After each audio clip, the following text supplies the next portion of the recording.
তার প্রেমিক মুরিদ এবং মুর্শিদের খেলা। শেষ মুহূর্তে উনি দুনিয়া থেকে বিদায় নেওয়ার আগে যে আমাকে দেখে গেছেন, আমি তার একটু বর্ণনা আপনাদের কাছে দেব।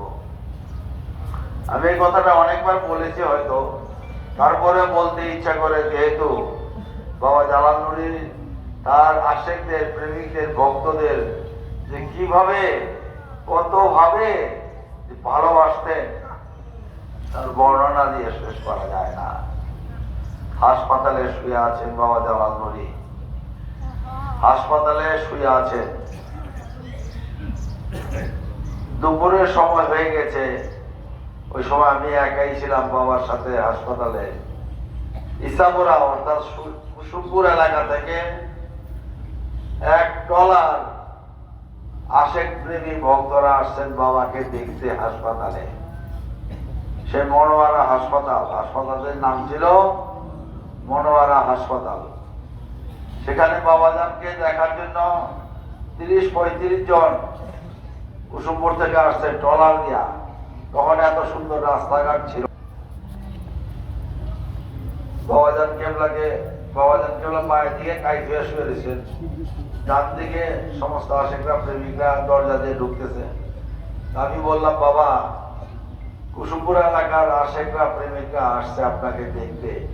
উনি এই কাইট হয়ে ঘাড় ফিরে দেখলেন সমস্ত ভক্তদের, হাইসা দিয়া বললেন, তোমরা আসছো? হ্যাঁ বাবা আসছি। তোমরা আসছো আমাকে দেখতে না? এই সময় আসতে, দুপুরের সময় কত কষ্ট করে রোদ্র দিয়ে। না বাবা, কোনো কষ্ট আমাদের হয় নাই, ভক্তরা কাঁদতেছে বাবা জালাল নুরিকে দেখে। একটু পরে বাবা জালাল আমাকে বললেন, এরা দুপুরের সময় আসছে, একটু ভাত টাত খাওয়ার ব্যবস্থা কর। আমি বললাম, বাবা, হাসপাতালে কোথা থেকে ভাত খাওয়ার ব্যবস্থা করবো? এত লোক আসছেন, 30-35 জন ভক্ত, তাদেরকে খাওয়া দাওয়া করা করে। বাবা জানি কথাটা বলে আমার মা খাইতে শুয়ে গেছে।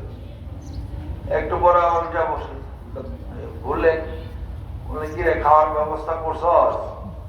আমি, বাবা, খাওয়ার ব্যবস্থা আমি কিভাবে করবো এখানে? আমি তো এখানে একা, আশেপাশে এখানে তারপর বড় হোটেলও নাই যে 30-35 জনের খাবার দিয়ে দেবো। অর্ডার দিলে কি করে খাওয়াবো? ভক্তরা বলতেছেন, বাবাজান, আমাদের খাওয়ার চিন্তা করবেন না, আমরা বাড়ি থেকে গরম ভাত খাই আসছি সকালে, আবার বাড়ি থেকে বিকালে খাবো, অনেক সময় লাগে চলালে যাই। বাবাজানকে বলে একটু পরে ঢলে, চিরে কামাল, ধরে না বললাম ভক্তকে খাওয়ার ব্যবস্থা কর, প্লেট টেলেট ধো, প্লেট টেলেট ধুয়ে রেডি কর।